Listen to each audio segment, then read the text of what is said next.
cocktail revitalisant, plein de foi et d'espérance pour une vie épanouie et richement bénie en Christ, c'est ce à quoi l'église Vase d'Honneur vous convie. Par le biais de ce message, laissez votre esprit être nourri, encouragé et motivé par la parole de Dieu. Alléluia. Je pense que depuis 2 ou 3 semaines, nous avons commencé à parler de la foi. Si vous voulez connaître la définition biblique de la foi, elle se trouve dans Hébreux le chapitre 11, à partir du verset 1. Amen. Et dans mes propos précédents, nous avons insisté sur le fait que sans la foi, vous ne pouvez pas marcher avec Dieu. Vous ne pouvez pas avoir de relation avec Dieu. Vous ne pouvez pas opérer avec Dieu. Vous ne pouvez pas vivre la vie de Dieu sans la foi. Alléluia. Et j'ai dit qu'on a une foi naturelle. Même ceux qui ne croient pas en Dieu, qui croient simplement en la vie, en leur capacité, qui croient en leurs dons, en leurs talents, manifestent un genre de foi. Alléluia. Et je dis, celui qui prend le car, alors qu'il sait qu'il y a des accidents sur la route, il sait que parfois ces cars-là tombent dans des fossés et il y a des dizaines de morts. Mais tous les jours, on prend des cars. Pourquoi? Parce qu'on doit vivre. On doit se déplacer. Donc, on a une foi naturelle qui nous permet de vivre, de réaliser des choses, d'aller et de venir. Alléluia. Tous les jours. Il y a une foi qui anime notre vie. Il y a une foi naturelle qui fait vivre tout le monde, que tu sois chrétien ou pas. Amen. C'est une forme de foi qui fait que tu crois que demain sera meilleur, même si tu n'es pas chrétien. Et nous avons aussi parlé de la foi en Dieu qui commence par le fait de donner sa vie à Jésus. Alléluia. Amen. La Bible dit dans Jean le chapitre 1, à partir du verset 12, qu'à tous ceux qui l'ont reçu, à tous ceux qui croient en son nom, c'est-à-dire au nom de Jésus, qui croient en la parole qui s'est faite chair, en tous ceux qui croient en son nom, Dieu leur a donné le pouvoir de devenir des enfants de Dieu. Alléluia. Donc, il y a une foi, mais cette foi-là, elle est basique. La foi qui amène le chrétien, la foi qui amène quiconque croit en Jésus-Christ au salut, c'est-à-dire pardon de ses péchés, purification de ses péchés, salut de son âme. La foi qui amène celui qui croit en Jésus-Christ est le premier degré de foi, le premier niveau de foi. Gloire à Dieu. Alléluia. Cette foi, elle est bonne. De toute façon, si ta foi doit être appelée à grandir, il faut qu'elle naisse quelque part. Il faut qu'elle commence quelque part. Alléluia. Gloire à Dieu. Et la foi en Dieu commence par le fait de donner sa vie à Jésus. Donc je parle de la foi naturelle et j'atterris sur le premier niveau de foi qu'on appelle la foi qui donne le salut, c'est-à-dire la foi en Jésus.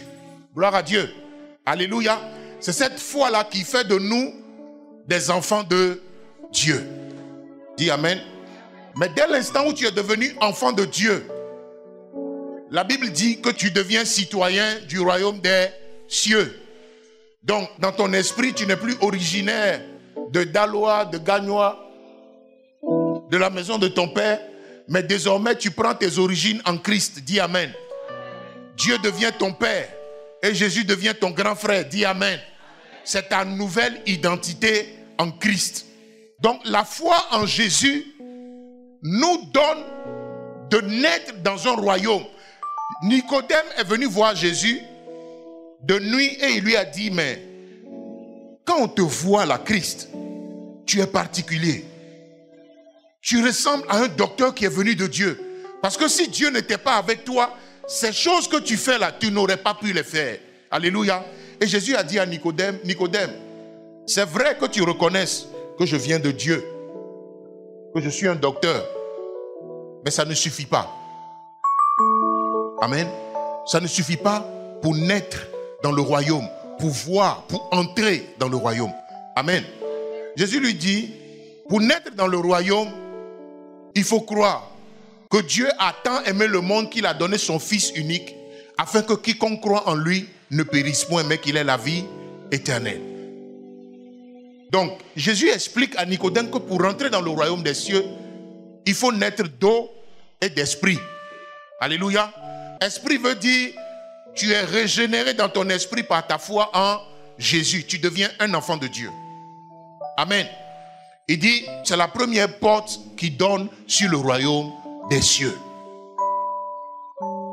Le but de cet enseignement est de nous amener à être plus que des chrétiens ordinaires. Des chrétiens qui vivent une vie ordinaire.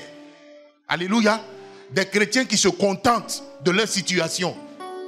Des chrétiens qui constatent la vie. Écoutez-moi, il y a un royaume qui nous a accueillis, c'est le royaume de Dieu. Alléluia. Vous pouvez être dans un pays et puis ne pas jouir pleinement des richesses, des avantages, des bénédictions qui sont dans la nation. Vous pouvez être sur un territoire, être citoyen du territoire, mais vivre en dessous du standard, en dessous de la vie à laquelle les citoyens de ce territoire ont été appelés. Vous pouvez être un enfant de Dieu et ne pas rentrer pleinement dans l'héritage que Dieu vous a promis, dans l'héritage que Dieu vous réserve. Ne pas jouir pleinement, ne pas opérer pleinement, ne pas vous mouvoir pleinement, ne pas prendre possession pleinement de l'héritage qui est pour vous. Il y a une foi qui vous fait naître dans le royaume de Dieu, mais il y a un autre niveau de foi qui vous fait opérer dans le royaume. Quelqu'un dit Amen. La foi qui vous fait naître est juste le commencement. C'est juste cette foi-là qui vous ouvre la première porte, le premier accès à ce royaume.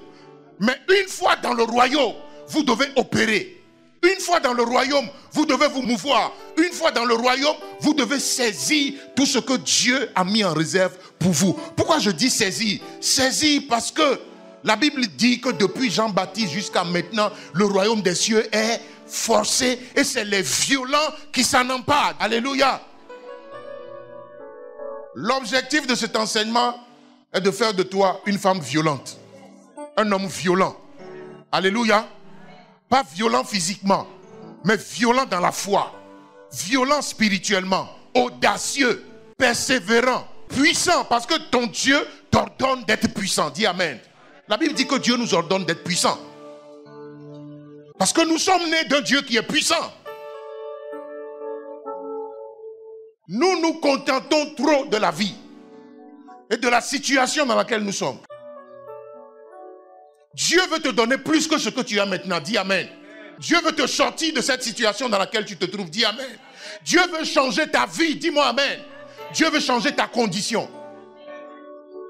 Dieu n'est pas content que tu sois au minimum. Dieu n'est pas content.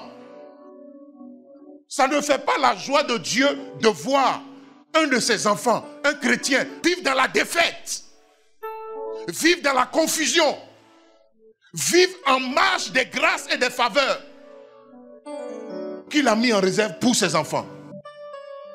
Mais pour rentrer dans la plénitude de ce qui te revient de droit, tu as besoin d'avoir la foi. Tu as besoin de manifester la foi. Pas n'importe quelle foi, la foi de Dieu. Il n'y a pas un autre moyen de faire descendre les bénédictions dont Éphésiens le chapitre 1 parle. Que Dieu nous a bénis avant la fondation du monde. Il nous a bénis de toutes sortes de bénédictions spirituelles dans les lieux célestes. Et cela en Jésus. Donc si tu es en Jésus, si tu as donné ta vie à Jésus, c'est la porte d'accès au royaume de Dieu. Jésus dit, je suis la porte des brebis. Dis-moi Amen. Maintenant quand tu rentres par la porte, tu rentres dans de verts pâturages. Tu rentres dans le chemin qui conduit à l'abondance, à la grâce, à la faveur, à la bénédiction. Écoutez-moi, il n'y a pas de mérite dans le royaume des cieux, il y a la foi. Il n'y a aucun mérite. Et nous n'obtenons pas les choses avec Dieu par mérite. Nous les obtenons par la foi. Et le pasteur Mohamed a l'habitude de dire que la foi, c'est le bras spirituel par lequel vous faites descendre les bénédictions et les grâces dont Dieu vous a bénis avant la fondation du monde. Dis Amen. C'est de temps en temps que la providence de Dieu se manifeste, la grâce de Dieu se manifeste en te donnant des choses peut-être auxquelles tu n'aspirais pas, des choses auxquelles tu ne pensais pas. Ça arrive de temps en temps. Alléluia. Mais dans la vie chrétienne, il y a ceux qui attendent la providence ou la miséricorde de Dieu. Et puis il y en a ceux qui provoquent l'action surprenante, éclatante de Dieu dans leur vie de tous les jours. Donc c'est à toi de choisir dans quelle catégorie tu veux te mettre. Veux-tu faire partie de ceux qui provoquent les choses ou ceux qui constatent les choses? Amen. Le paralytique qui était à la piscine, il a constaté sa guérison. Pendant que Jésus lui dit, tu veux être guéri, il était en train de raconter sa vie. Jésus dit, il faut prendre ta natte, va-t'en. Donc il a constaté sa guérison. Il ne l'a pas provoqué. Ça, c'est la pitié, c'est la miséricorde de Dieu. Mais on n'obtient pas tout par la miséricorde de Dieu. Surtout quand on est enfant de Dieu. Surtout quand on est héritier. Ce n'est pas la miséricorde qui doit être notre mode de vie. C'est la foi. Alléluia. C'est la foi. Regardez ce passage de la Bible.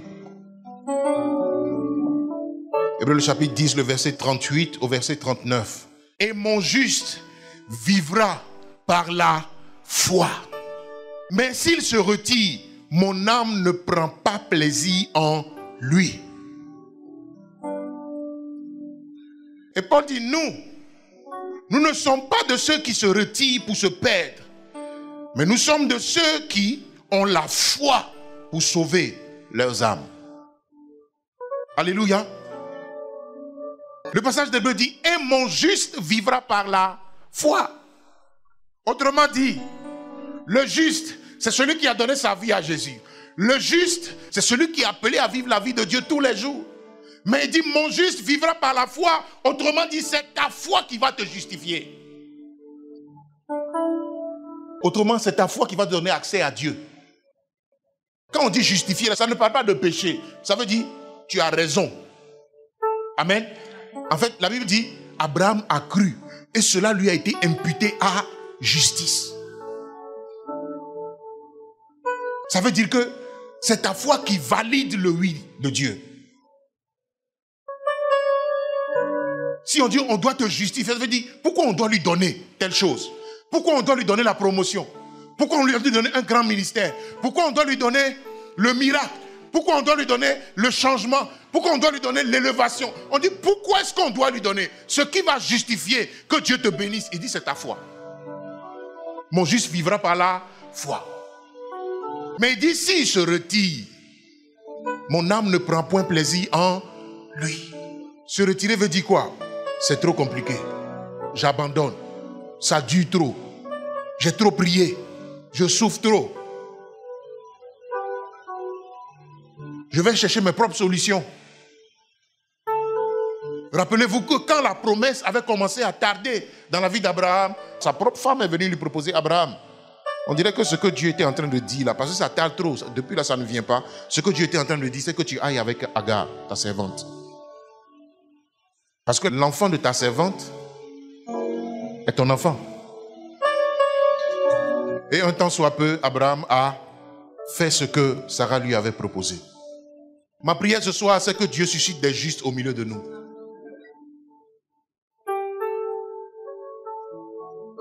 Deux Corinthiens chapitre 5, verset 7 dit ceci. Car nous marchons par la foi et non par la vue. Dites-moi, est-ce que ce verset est logique? Naturellement, on marche par la vue, n'est-ce pas? Quand on est non-voyant, on ne voit pas, on ne peut pas se déplacer seul. Ou à la limite, nos déplacements sont limités. Mais la Bible dit, nous ne marchons pas par la vue, nous marchons par la foi. C'est quelle marche? La marche chrétienne. J'ai introduit mon message en vous disant, nous sommes dans un royaume. Nous sommes dans le royaume de Dieu. Et vous savez, dans le royaume de Dieu, on ne marche pas par la vue. On marche par la foi. Dans le monde physique, on marche par la vue. Mais dans le monde de l'irréel, c'est-à-dire dans le monde spirituel, on marche par la foi. Avec Dieu, on marche par la foi. Parce qu'on ne voit pas Dieu. Dans le monde physique, vous avez besoin de vos 5 sens pour vivre. Si on enlève les 5 sens à quelqu'un, il devient un légume. C'est-à-dire tu es là, tu ne peux pas marcher. Ou même quand tu marches, tu ne sais pas t'orienter. Nous avons besoin des 5 sens pour nous mouvoir dans le physique. Pour profiter de la vie physique. Amen. Si on t'enlève les 5 sens, tout t'échappe. Ta vie t'échappe. Ton corps physique ne fonctionne plus. Tu ne peux plus tenir les choses. Tu ne sens plus les choses. Tu ne vois plus rien. Tu n'entends pas. Il n'y a pas de vie. Donc la vie physique existe seulement si tes 5 sens fonctionnent. Donc on a besoin des 5 sens pour vivre dans le physique. Alléluia. Dans le spirituel, vos 5 sens ne fonctionnent pas. Et je veux te dire ce soir que ce qui t'empêche en réalité de te mouvoir dans le spirituel, de vivre la vie spirituelle, de marcher avec Dieu, c'est tes 5 sens. C'est tes 5 sens. On a dit dans Romains 10, 17 que la foi vient de ce que l'on entend. Pendant que Dieu te parle, Dieu te dit sa pensée, Dieu te donne sa volonté. La réalité physique te dit le contraire, mais absolument le contraire de ce que Dieu dit. Amen. Donc, le combat est entre le physique et le spirituel. Le physique, dans le cœur de beaucoup d'entre nous, parle plus fort que le spirituel. Donc les 5 sens en réalité sont les 5 ennemis de la foi. Quand Dieu a dit à Sarah, il disait à Abraham, et puis Sarah a entendu, il a dit à Abraham, je reviendrai l'année prochaine, à la même période, ta femme Sarai aura un enfant. La Bible dit, Sarah était dans la tente et elle a ri. À l'écoute de ce qu'elle a entendu, elle a fait quoi? Elle a ri. Pourquoi a-t-elle ri? Sarah a ri parce que quand elle voit son corps est fané. Amen. Et elle a dit, à 90 ans passés là, est-ce que je peux avoir encore des désirs pour mon mari? Parce que même prétendre que je vais être enceinte veut dire, il faut que j'aille avec mon mari. Mais moi, à 90 ans, est-ce que je peux encore avoir même des désirs? Maintenant, s'il arrive que j'ai des désirs, est-ce que je peux faire un enfant à 90 ans? Parce que naturellement, la ménopause, 35 ans, 40 ans, pour les femmes les plus robustes, 42 ans, 43 ans, c'est fini. Donc, quand Dieu parle à Abraham, et qu'Abraham voit son corps qui n'arrive même plus à tenir debout, il est obligé de prendre une canne pour se tenir debout, puis Dieu lui parle, Abraham, je vais te donner un enfant. Tous ces 5 sens lui disent, c'est impossible. Quand ses yeux tombent sur sa femme est fanée. Amen. Alléluia. Je te dis, c'est ton mari. Mais tu vois, le gars, il est bizarre. Amen. Il est brut. Un peu sauvage. Mais Dieu dit, c'est lui. Amen. Et plus vous avancez dans la relation, plus ça se complique. Et ton âme vient te dire, tu es sûr que tu as entendu Dieu? Tu commences l'entreprise qui t'a dit de commencer. Tout se complique. Des dettes sur toi. Tu montes, ça tombe. Une fois, ça tombe. 2 fois, ça tombe. 3 fois, ça tombe. Hébreu dit, nous ne sommes pas de ceux qui se retirent. Et quand tu as essayé 1, 2 fois, 3 fois, tu veux te retirer. Amen. Tu veux te retirer.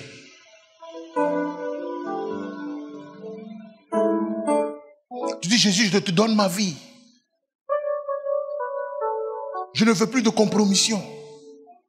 J'abandonne l'ego, les gars. Tu as abandonné. Un mois, tu n'as pas payé le loyer. Jésus, oh, Jésus, oh, Jésus, oh, étends ta main, tu es fidèle. Il fait comme il n'entend pas. 1 mois, tu n'as pas payé le loyer. 2 mois, tu ne payes pas. 3 mois, le propriétaire commence à rougir ses yeux. Amen. Et pendant que ses yeux deviennent rouges, toi, tes larmes sont ici. Il menace de te mettre dehors. Et il y en a même où il va jusqu'à te mettre dehors.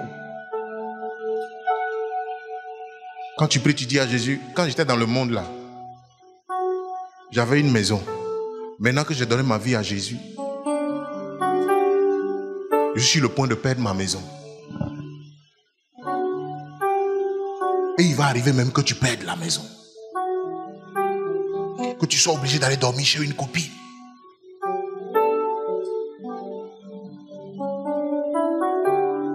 Et autour de toi, les gens disent, mais vous n'avez pas dit votre Dieu là est puissant? Depuis là, simple loyer, il ne peut pas te donner. Amen. 25 000 pour payer ta maison, tu n'as pas.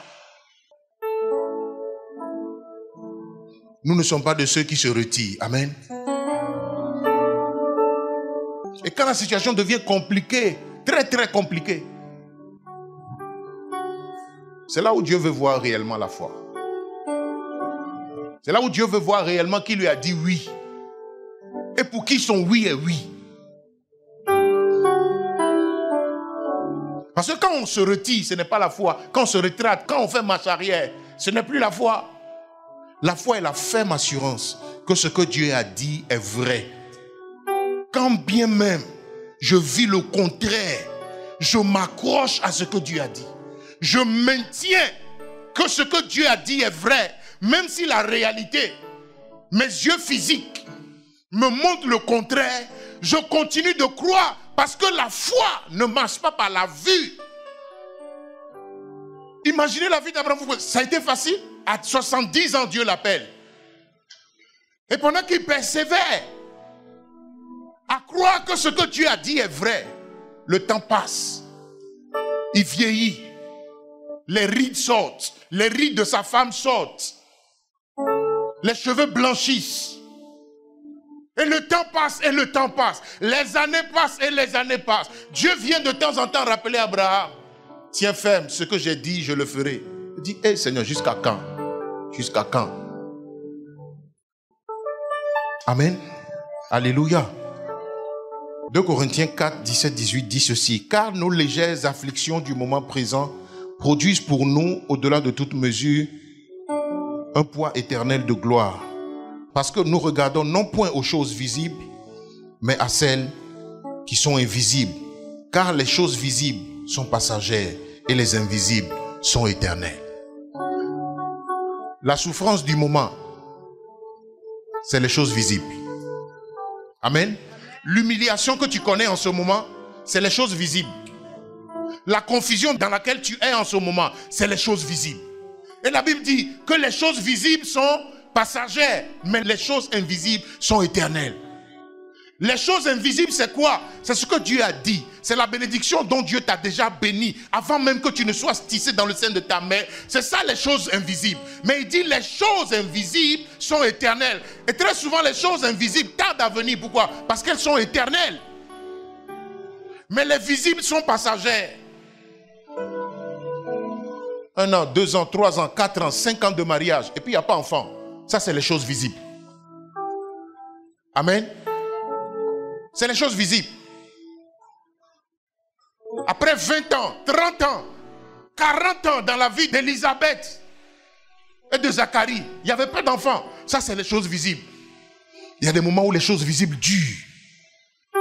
Amen. Le manque dure, la souffrance dure, l'humiliation dure, l'épreuve dure. L'épreuve de la foi dure. La bénédiction tarde à venir. Les promesses tardent à se réaliser. Mais il dit si la promesse tarde, attends-la. Quand elle se réalisera, elle s'accomplira certainement. Attends. Mais beaucoup d'entre nous, nous ne savons pas attendre la voix de Dieu. La foi, c'est attendre la voix de Dieu. La foi croit fermement que ce que Dieu a dit est vrai. Et que Dieu n'est pas un homme pour se dédier, pour mentir, pour reculer, pour revenir sur sa parole. Et je veux dire à quelqu'un ce soir, le Dieu qui t'a fait la promesse est un Dieu de vérité. Dis Amen. Et si la promesse tarde, attends-la. Ne faiblis pas dans la foi. Amen. Ne faiblis pas dans la foi. Crois contre toute espérance. On dit il n'y a plus d'espoir, mais tu crois. Amen. Tu crois, il n'y a plus d'espoir, mais tu crois. Pour la femme qui avait 12 ans de perte de sang, il n'y avait plus d'espoir. La Bible dit, elle a gaspillé tout son argent. Pendant les 12 ans, tous les médecins du pays l'ont touché. Les spécialistes, les praticiens, tout le monde. Elle est passée par tout le monde. Et la Bible dit, elle a perdu tout son argent. Tout son argent est passé. Jusqu'à ce que le dernier recours. Parce que Dieu est toujours le dernier recours. Dis Amen. Il vient toujours au bon moment. Il nous semble parfois que Dieu vient en retard. Mais Dieu ne viendra jamais en retard. Pour ta situation, Dieu ne viendra jamais en retard. Alléluia. Tes oreilles, tes sens, ton intellect va te dire que Dieu est en retard sur ma situation. Ceux avec qui j'ai fait les bancs, ils se sont déjà casés dans la vie. Il y en a qui se sont mariés. Il y en a qui ont un bon boulot. Il y en a qui ont une bonne situation. Il y en a qui ont déjà leur propre maison. Il y en a qui se sont déjà réalisés. À 40 ans, je ne sais même pas encore quel est le chemin que Dieu a tracé pour moi. Seigneur, je suis fatigué. Amen. Pourquoi est-ce que c'est moi qui dois aller de recommencement en recommencement? Fiançailles, recommencement. Travail, recommencement. Entreprise, recommencement. De recommencement en recommencement. Je suis venu te dire ce soir, persévère. Persévère. Parce qu'au bout de la persévérance, il y a la récompense. Le jour où tu croises ton promotionnaire, si c'est intellectuellement parlant, tu étais plus en avance, plus intelligent que lui. Tu avais les meilleurs rangs, les meilleures notes. Mais aujourd'hui, il s'en sort. Amen. Et nous qui étions en tête de classement, voilà, on est là. Et la Bible dit, Dieu a pris les choses faibles, les choses qui n'existent plus. Les choses qu'on a déposées à la poubelle, on a jeté. C'est ces choses-là que Dieu prend. C'est ces personnes-là que Dieu utilise. C'est ces personnes qu'il appelle. C'est pourquoi ce soir, ne désespère pas. Ne désespère pas. Alléluia. Il dit nos légères afflictions du moment présent. Paul savait minimiser les souffrances qu'il connaissait en Christ. Mais vous lisez la vie de Paul. Paul n'a pas eu de légères afflictions. Paul a souffert plus que tous les apôtres. Mais Paul dit que pour Christ, c'est rien. Si c'est pour Christ que je souffre, c'est rien. Si c'est pour Jésus que je suis humilié dans ma famille, c'est rien. Si c'est pour Jésus que mon entourage rit de moi, c'est rien. Si c'est pour Jésus qu'on doit me donner un nom comme Élisabeth la stérile, il dit c'est rien. C'est de légères afflictions. Il dit nos légères afflictions produisent pour nous, au-delà de toute mesure, un poids éternel de gloire.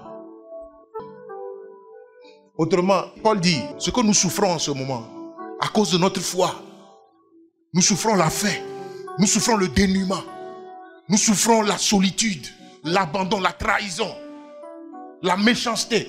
Mais il dit, nos légères afflictions du moment produisent pour nous un poids éternel de gloire. Ça veut dire que mes souffrances présentes sont en train de me préparer un témoignage, une gloire sans mesure. Ce que je souffre en ce moment est ce qui va constituer le témoignage à la gloire de Dieu demain.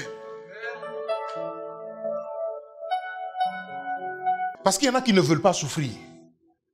Alléluia. Ils ne veulent pas souffrir. Est-ce que vous croyez que Dieu veut nous faire souffrir pour rien? Pour son bon plaisir?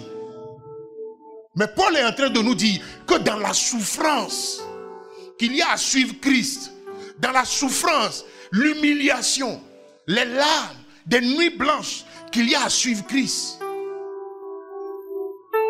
se cache la gloire de Dieu. Il dit, dans tes souffrances du moment se cache la gloire de Dieu. Dans tes souffrances du moment se cache un témoignage. Quand l'ange est venu parler à Zacharie, il lui a dit, cet enfant, il sera un sujet de joie pour toi. Il sera un sujet de joie pour plusieurs. Et ceux qui se sont moqués hier seront obligés de se réjouir avec toi. Mais faut-il encore que tu persévères dans l'affliction pour donner raison à Dieu à la fin? Et il y a beaucoup qui ne veulent pas donner raison à Dieu à la fin. Pourquoi? Parce qu'ils sont impatients, parce qu'ils se retirent, parce qu'ils abandonnent. Par la suite, je vais vous dire à qui est-ce que profite votre foi. La foi profite à deux personnes, à Dieu et puis à toi. Mais on va en parler le mercredi à venir. Dieu est le consommateur de notre foi. C'est pourquoi Dieu aime ceux qui ont la foi. Parce que ta foi fait quelque chose. C'est qu'elle révèle la gloire de Dieu. Ta foi démontre aux hommes qui sont autour de toi, au monde, que Dieu est grand. C'est pourquoi Dieu est passionné par ceux qui ont la foi. Pourquoi? Parce que Dieu sait qu'un homme ou une femme qui a la foi glorifie son nom. Sa vie glorifie son nom. Son témoignage glorifie son nom. Aujourd'hui, on parle d'Abraham comme étant le père de la foi. Pourquoi? Mais Abraham a souffert. Et il dit, nos légères afflictions du moment produisent pour nous un poids éternel de gloire. Je déclare sur ta vie que tu ne souffriras pas pour rien. Que tes souffrances paieront. Ta foi paiera. Ta persévérance va payer. Tes larmes aujourd'hui vont se transformer demain en chant d'allégresse. Et ceux qui t'humilient aujourd'hui, ceux qui se rient de toi aujourd'hui, ils seront obligés de t'acclamer demain. Ils seront obligés de reconnaître demain que tu as choisi la bonne part. Ils seront obligés de reconnaître demain que tu ne t'es pas trompé en donnant ta vie à Jésus, que tu ne t'es pas trompé en abandonnant le monde, que tu ne t'es pas trompé en faisant la paix avec Christ. Mais faut-il encore que tu persévères et que tu persévères jusqu'au bout. Vous savez, ceux pour qui les souffrances finissent par glorifier le nom de Jésus, ceux pour qui l'épreuve, les difficultés finissent par payer, il dit ceux-là, ils ont un secret. Amen. Il dit parce que nous ne regardons point aux choses visibles, mais à celles qui sont invisibles. Car les choses visibles sont passagères et les invisibles sont éternelles. Il dit nous ne regardons pas aux choses visibles. Je souffre, mais je ne regarde pas à ma souffrance. Amen. Je suis humilié, dans ma famille on se moque, mais je ne regarde pas à cela. La Bible dit concernant Jésus qu'il a méprisé l'ignominie. Pourquoi? Parce qu'il a levé les yeux sur la récompense que Dieu lui a réservée. Quand il était à la croix là, il était nu. Les gens se moquaient. Mais Jésus a méprisé l'ignominie. Ça veut dire qu'il a minimisé la souffrance. Il a minimisé l'affront que les gens lui faisaient. Il n'a pas considéré sa souffrance. Il n'a pas regardé à ça. Il n'a fait aucun cas de lui. Et la Bible dit, il avait les yeux sur la récompense. Une des clés pour tenir dans les moments difficiles, fixer la récompense. Regardez à la promesse. Continuez à mettre dans vos pensées ce qui va vous donner de l'espérance, ce qui va vous garder dans la foi, dans la joie, dans la persévérance. Ne regardez pas à votre souffrance. Ne regardez pas aux choses visibles. Ne considérez pas les choses visibles. Ne considérez pas l'humiliation que les gens te font, les injures que les gens te font, les injustices que ton mari te fait, les injustices que ta famille te fait, le mépris que les gens te rendent par le bien que tu leur as fait, la méchanceté qu'on te rend par le bien que tu as. Il dit ne regarde pas à ça. C'est de légères afflictions. C'est pour un temps. Mais si tu laisses le temps faire son travail, Dieu va te bâtir une foi.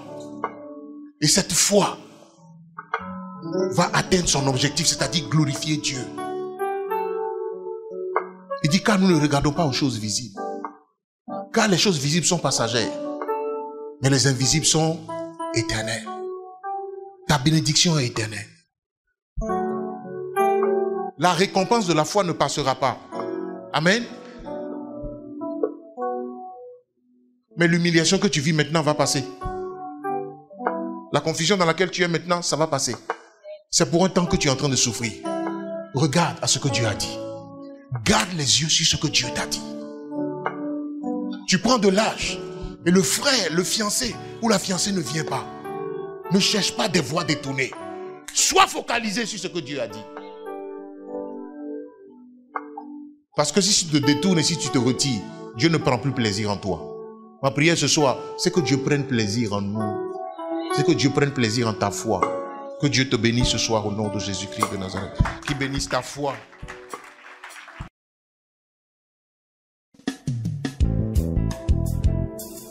Merci pour votre attention et réécoutez aussi souvent que possible ce message. Car la foi, pour accomplir des exploits, vient de ce que l'on entend, la parole de Dieu, et la réécoute régulièrement. D'autres enseignements aussi motivants et challengeants sont à votre entière disposition.